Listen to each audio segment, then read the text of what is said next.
Bismillahirrahmanirrahim. Assalamualaikum warahmatullahi wabarakatuh. Hamdan wa syukranillah. Wassalatu wassalamu ala rasulillah wa ala alihi wa ashabihi wa mawala ma'bad. Para siswa dan siswi sekalian, khususnya kelas 11 IPA ataupun IPS SMA Muhammadiyah 4 Depok. Alhamdulillah pada pagi hari ini kita bersyukur bisa bertemu kembali setelah kita bersama-sama berlibur dalam rangka mensyiarkan agama Islam, yaitu melaksanakan puasa Arafah, lalu kemudian dilanjutkan dengan Idul Adha. Idul Adha melaksanakan salat Idul Adha disertai dengan penyembelihan hewan kurban.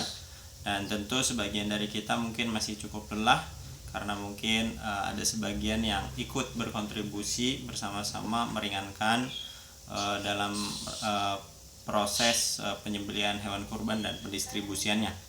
Atau kemudian mungkin di antara kalian masih banyak yang menyediakan stok hewan kurban yang kemudian nanti akan direncanakan, dipersiapkan untuk melaksanakan konsumsinya dalam bentuk sate dan seterusnya. Dan yang paling penting adalah mudah-mudahan Allah Subhanahu wa taala menerima seluruh amalan kita, ibadah kita dari setiap kegiatan peribadatan di bulan Zulhijjah ini.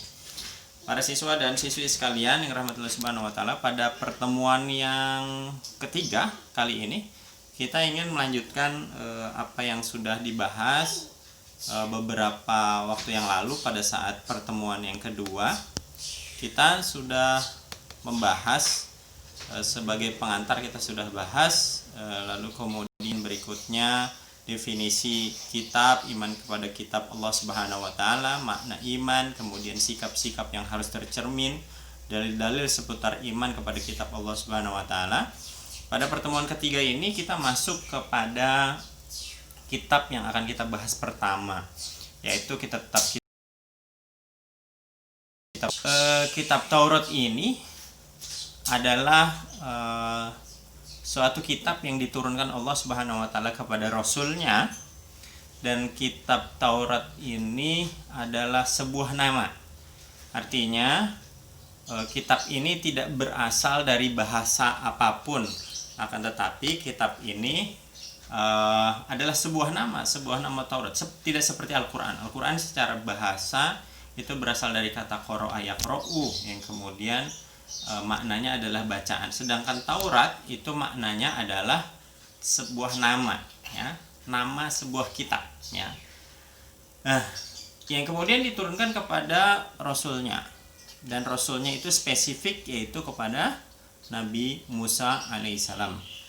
Diturunkan kepada Nabi Musa alaihissalam. Lalu kemudian kaumnya Nabi Musa adalah Bani Israel. Dan di masa Nabi Musa inilah kemudian juga di masa Raja Firaun, yang kemudian di dalam kisahnya Nabi Musa memiliki banyak mukjizat dan seterusnya. Ini menjadi bagian dari mukjizat Nabi Musa alaihissalam, dan khusus memang hanya diturunkan kepada kaum Bani Israel. Sekali lagi, Bani Israel di sini tidak hanya Bani Israel di sini adalah keturunan ataupun bangsa, namun juga sekaligus bagian dari teologis ataupun paham keagamaan. Isi Taurat itu berisi perintah, aturan, petunjuk, dan larangan Allah Subhanahu wa taala. Jadi sekali lagi, Taurat ini adalah kitab yang diturunkan Allah Subhanahu wa taala melalui malaikat Jibril, karena sekali lagi wahyu seperti yang pernah saya sampaikan, wahyu diturunkan melalui malaikat Jibril kepada para rasul, ya, yang masuk kategori nabi, dan spesifiknya adalah Rasul Allah Subhanahu wa taala. Ini diturunkan kepada Nabi Musa dan diturunkan hanya kepada kaum Bani Israel. Ketika Nabi Musa telah wafat, maka kitab ini sudah tidak berlaku. Ketika Nabi Muhammad SAW kemudian hadir, maka kitab ini tidak menjadi berlaku. Yang berlaku adalah Al-Quran. Akan tetapi Taurat ini menjadi bagian dari rangkaian proses nabi-nabi dan rasul yang diturunkan pada setiap umat. Artinya dalam rangka membimbing para umat kaum manusia saat itu, yang kemudian dalam bimbingan tersebut Allah menurunkan Taurat sebagai panduan.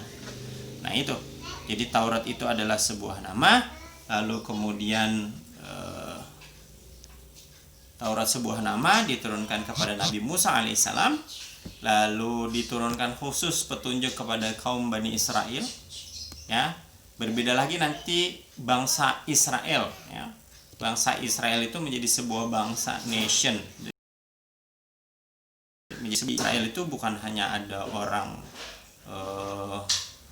Yahudi saja, tapi ada beberapa orang lain di negara Israel itu. Lalu kemudian isinya hudan,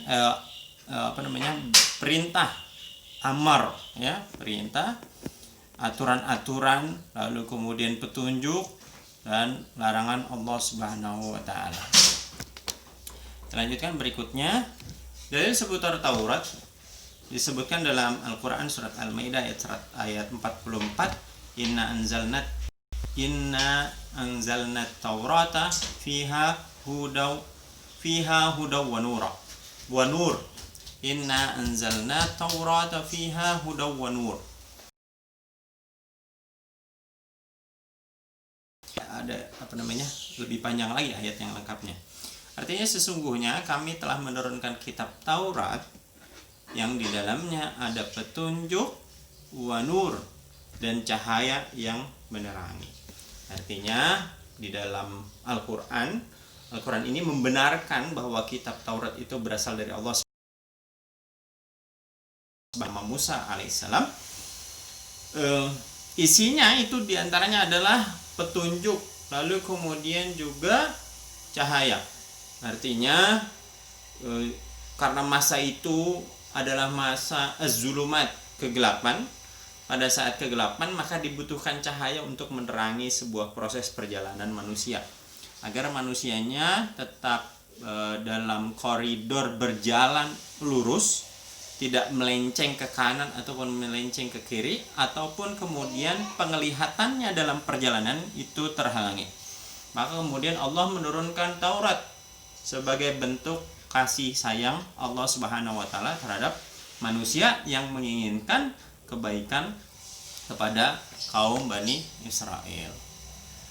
Lalu kemudian Ali Imran ayat 3,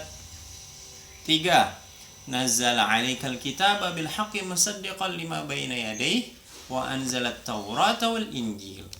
Artinya Allah Subhanahu wa taala menurunkan Al-Qur'an kepadamu dengan sebenarnya, membenarkan kitab yang telah diturunkan sebelumnya, dan menurunkan Taurat dan Injil.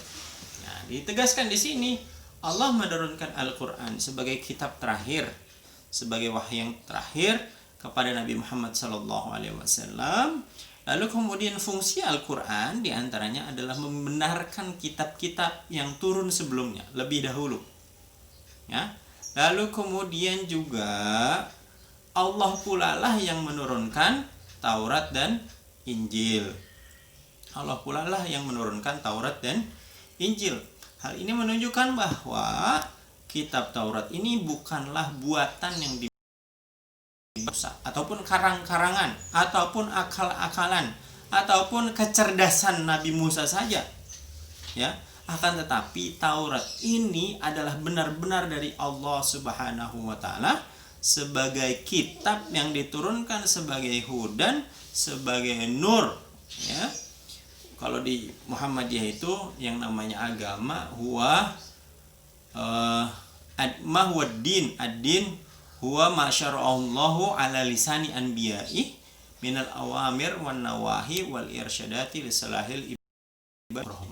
Agama yang dibawa Nabi Musa alaihissalam ataupun yang dibawa dari Nabi Adam alaihissalam sampai dengan Nabi Muhammad sallallahu alaihi wasallam, itulah apa yang disyariatkan Allah Subhanahu wa taala melalui lisan para nabinya, dan di dalam agama tersebut berisi al-awamir, perintah-perintah, wal irsyadat, petunjuk, wahudan, dan wal irsyadat, dan penjelasan-penjelasan, wahudan, dan petunjuk,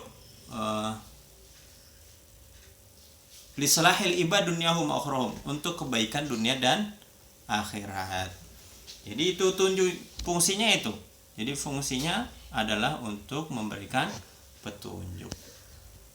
Nah, dari ayat tersebut menegaskan bahwa Taurat turun atau datang dari Allah Subhanahu wa taala, bukanlah karangan para sarjana-sarjana Yahudi belakangan. Jadi ada manipulasi belakangan dalam Taurat. Kita lanjutkan berikutnya. Ini mohon maaf ini. Ini kitab Zabur. Ini ada yang tidak tertuliskan. Maka oleh karena itu kalian diharapkan mencatat setiap apa yang saya sampaikan. Kitab Zabur. Zabur diturunkan kepada siapa? Mohon maaf ini karena waktu di laptop ini terlihat jelas, pada saat saya pindahkan ke handphone ada tulisan yang tidak terbaca. Tapi tidak mengapa ya. Saya langsung jelaskan saja. Zabur. Zabur ini sebagai kitab yang kita jelaskan, kitab yang kedua, yaitu diturunkan kepada siapa? Kepada Nabi Daud alaihi salam. Lalu secara etimologis, kata Zabur ini berasal dari bahasa Qibti yang asal katanya berasal dari kata zabaro. Zabaro artinya adalah tulisan. Ya, makna dari zabaro adalah tulisan. Lalu kemudian isi kandungannya sama, isi kandungannya dengan apa yang telah saya sampaikan. Ada berisinya petunjuk, hudan, keterangan. Termasuk juga kisah-kisah Nabi Daud alaihissalam. Ya, kisah dalam pengampunan dosanya, kisah ataupun kemudian juga termasuk diantaranya adalah kisah ataupun nyanyian-nyanyian, ya disebutkan begitu, nyanyian-nyanyian seputar kisah Nabi Daud alaihissalam. Saya lanjutkan berikutnya. Nah, ini dalil yang disebutkan dalam Al-Quran mengenai kitab Zabur. Rabbuka a'lamu biman fis samawati biyina ala ba'd wa ataina Dawuda zabura, dan Tuhanmu lebih mengetahui siapa yang ada di langit dan di bumi, dan sesungguhnya telah kami lebihkan sebagian nabi-nabi itu atas sebagian lainnya, dan kami berikan Zabur kepada Daud. Jadi Zabur itu diberikan dari Allah Subhanahu wa ta'ala. Itulah seputar paling tidak dua kitab ini yang dijelaskan pada pertemuan kali ini. Mudah-mudahan bermanfaat pada pertemuan kita yang ketiga. Meskipun masa pandemi, kita harus tetap istiqomah untuk belajar dan memahami Islam dengan baik. Dan beriman kepada kitab menjadi bagian dari rukun iman, dan jika bicara iman adalah tentang akidah. Mudah-mudahan bermanfaat bagi saya pribadi dan kalian semua. Billahi sabil haq fastabiqul khairat, nasrun minallah fatun qarib basyiril mu'minin. Assalamualaikum warahmatullahi wabarakatuh.